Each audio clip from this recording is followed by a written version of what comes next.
पवन जी, OP Sinha ji और यहाँ सभा में बैठे साथियों,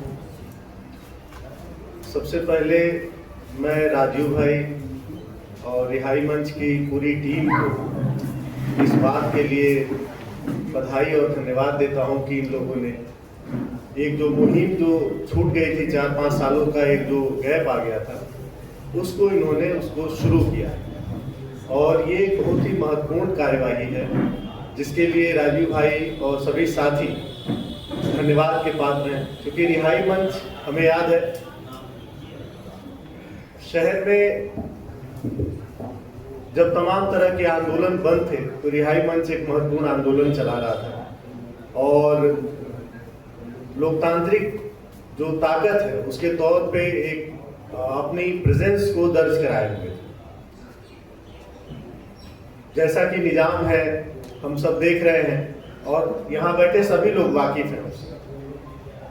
पिछले 4-5-6 सालों में आप साथी बैठे हुए जो साथी पुराने साथी जो थोड़ा राजनीतिक तौर पे सक्रिय थे उनको याद होगा जीपीओ पर कोई दिन नहीं जाता था जिस दिन धरना ना होता हो, 2-3 घंटे की सभा ना होती हो और लोग प्रतिरोध न दर्ज करते। ऐसा नहीं है कि समाज में समस्याएं खत्म हो गई, ऐसा भी नहीं है कि प्रतिरोध जो है लोगों में है नहीं, प्रतिरोध भी है, समस्याएं भी हैं, लेकिन जिस तरह का निजाम है प्रतिरोध दर्ज करने की जगह नहीं और वो चाहते हैं कि आप प्रतिरोध न दर्ज कर पाए। माफ कीजिएगा, वो चाहते हैं कि आप प्रतिरोध न दर्ज कर पाए। अब जो विषय है संवैधानिक नैतिकता का पतन और लोकतंत्र बहुत महत्वपूर्ण विषय है और सब तमाम साथियों ने वरिष्ठ साथियों ने इस पे अपनी बात रखी है और चूंकि सुबह 10 बजे से ये कार्यक्रम चल रहा है और इतनी सारी बातें आ चुकी हैं कि इसमें बहुत अब अलग से ऐड करना गुस्ताखी भी है, रिपीटिशन ही होगा, लेकिन फिर भी अब चूंकि हम दायस पे हैं तो हम जरूर 2 बात कहेंगे। और जो नैतिकता शब्द है, नैतिकता एक बड़ा ही मतलब वेग सा शब्द है, बहुत ही स्ट्रक्चर्ड शब्द नहीं है। इसका कोई बहुत ही स्ट्रक्चर्ड वो नहीं है कि आप जो है उसमें किसी चीज में समाहित कर दें। लेकिन चूंकि संवैधानिक नैतिकता की बात है तो संविधान जो है, जो हमारा संविधान बना हुआ है वो अपने आप में एक नैतिक चीज है और हमें उसको मानना है, हमें उसके अनुरूप चलना है। लेकिन जो हमारी सरकार है वो संविधान को मानती नहीं है, ये बात हम सब जानते हैं। जो पूरी बीजेपी और आरएसएस की कवायद वो यही है कि संविधान को बदल दिया जाए। इससे कोई ऐसा शख्स नहीं है इस सभा में, इस सदन में जो इस बात से सहमत ना हो कि बीजेपी और आरएसएस इस संविधान को मानते नहीं है और वो इसको बदल देना चाहते। उनकी पूरी कवायद ही यही है। तो इस दिशा में उन्होंने काफी काम किया है। संविधान अपनी जगह मौजूद है, लेकिन हर दूसरे दिन किसी न किसी स्वरूप में संविधान की धज्जी उड़ाने का मौका नहीं छोड़ते। लोगों के जो लोकतांत्रिक अधिकार हैं वो मतलब कहीं ना कहीं लोगों के लोकतांत्रिक अधिकार जो है वो सीमित कर दिए गए हैं। आप प्रतिरोध दर्ज नहीं कर सकते, आप जो है अपनी आइडेंटिटी के साथ शहर में फ्री घूम नहीं सकते। और ये आम तौर पे देखने में आ रहा है, ये आम तौर पे ऐसी घटनाएं देखने में आ रही हैं। और जो पतन की बात है कि लोकतांत्रिक जो संवैधानिक जो पतन हुआ उसमें जो हमारी भूमिका होनी चाहिए थी उसको बचाने में, उसमें भी हम कमजोर पाए गए। हमने उसको बचाने में जो हमें मुहिम लेनी चाहिए थी, जो हमें काम करने चाहिए थे, वो हम करने में कमजोर पाए गए। जिस तरीके से हमें उसको रिटेलिएट करना था बीजेपी और आरएसएस के विचारों को, हम उसको रिटेलिएट नहीं कर पाए। हम सभाओं में सीमित हुए हैं, हमने रोड पे उतरना बंद कर दिया है, ये बात हमें माननी पड़ेगी। हमारे साथी शहनवाज भाई अभी कह रहे थे कि जो लड़ाई है वो दिमाग में है, वो बिल्कुल ठीक बात है, लेकिन जो लड़ाई है वो रोड पर भी है। अगर आप सिर्फ दिमाग में लड़ेंगे तो लड़ाई नहीं लड़ पाएंगे। आपकी जो लड़ाई दिमाग में है, वो लड़ाई आपकी रोड पे भी दिखनी चाहिए, वो लड़ाई आपकी गांव में भी दिखनी चाहिए, वो आपकी लड़ाई शहर में भी दिखनी चाहिए। जो साथी हैं उनको याद होगा 2012, 13, 11 से पहले लखनऊ शहर के चौराहों पे मीटिंगें हुआ करती थी। लखनऊ शहर के चौराहों पे मतलब किसी भी संगठन के द्वारा अलग अलग किस्म की राजनीतिक बहस हुआ करती थी। लेकिन आज ये स्थिति है कि आप जो है आज मीटिंग करने जाइए और एक पुलिस का अधिकारी आएगा, कहेगा साहब यहाँ 144 लगा हुआ है, आप मीटिंग नहीं कर सकते। साहब आपको परमिशन नहीं दी गई है, आप मीटिंग नहीं कर सकते। आप मतलब देश का नागरिक शहर के चौराहे पे 5 लोगों के साथ नहीं खड़ा हो सकता, और खड़ा होकर के अगर कोई राजनीतिक बात कर रहा है तो दरोगा को एक पूरा अधिकार है कि इसके खिलाफ मुकदमा दर्ज करे, जो वर्तमान स्थिति है। तो लेकिन इसको तोड़ेंगे कैसे? इसको तोड़ने के जो तरीके हैं वो रोड पे उतरने का।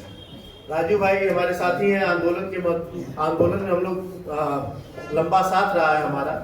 यूजीसी के सवाल पे, आजमगढ़ में किसान आंदोलन में, और भी तमाम साथी यहाँ बैठे हुए हैं जो विभिन्न सवालों पे गांवों में, शहरों में, जिलों में, कस्बों में मोर्चे निकाल रहे हैं, वो लड़ रहे हैं।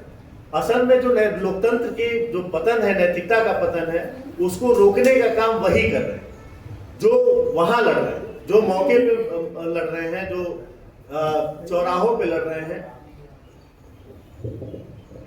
ये मैं इसलिए कह रहा हूं कि जब आप लड़ते हुए नहीं दिखते, जब आप रोड पे नहीं दिखते, तो समाज में एक निराशा छा जाती है, और उस निराशा का पूरा लाभ सरकार को मिलता है, खास करके उन सरकारों को जो लोकतांत्रिक नहीं है।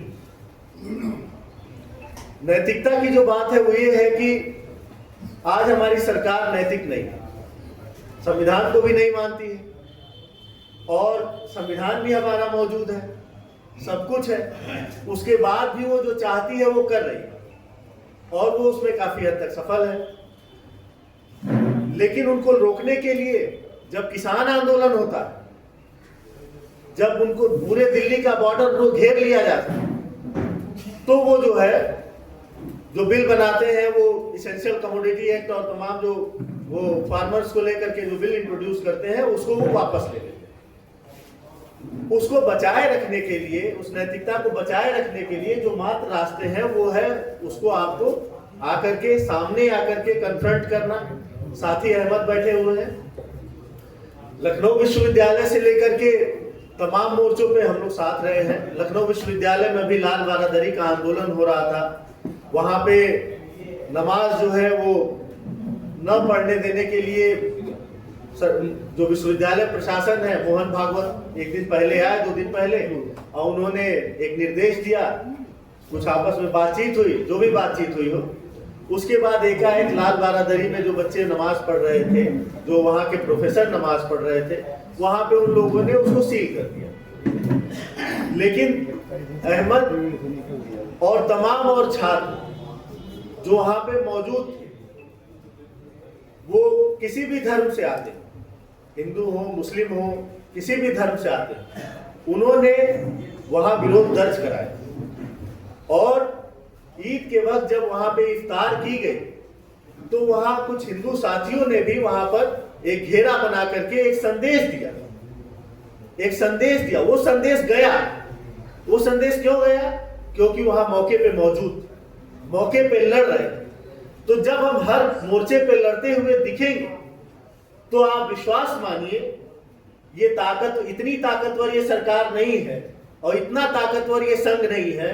ये आरएसएस, जिसका हाथ पैंट जो है वो फुल हुआ वो अंबानी के पैसे से, आप क्या मानते हैं कि वो इतना ताकतवर है कि वो जो है पूरे देश की संरचना को बदल के रख देगा? नहीं बदल सकता। लेकिन वो बदल देगा जब हम मौके पे खड़े होकर के प्रतिरोध नहीं दर्ज कराएं, हम मौके पे कोई बैनर शहर में लगा के चला जाएगा और हम उसके खिलाफ मुकदमा नहीं दर्ज कराएंगे तो बदल देंगे। हमें एक जागरूक नागरिक की तरह उसको रिटेलिएट करना पड़ेगा, हर मोर्चे पे खड़ा होना पड़ेगा। जब और एक चीज समझने वाली बात, हमारे जो साथी जो है उनके सब बहुत लोग के अलग अलग मुद्दे हैं, अलग अलग मुद्दों पे वो लोग आते हैं, लेकिन एक बात समझना होगा, जो ये निजाम है ये हर काम बहुत ऑर्गेनाइज तरीके से करता है। अगर आप यूजीसी बिल के खिलाफ नहीं आएंगे तो आप ये ना सोचिए कि जब आपके खिलाफ कोई कानून बनेगा तो वो जो है मतलब आप पूरे समाज को इकट्ठा कर लेंगे। अगर आप चाहते हैं कि आप जो है आपकी लड़ाई में कोई शामिल हो तो ये जरूरी है कि दूसरे की लड़ाई में आप शामिल होइए और उसी तरीके से शामिल होइए जैसे आप उससे उम्मीद करते हैं।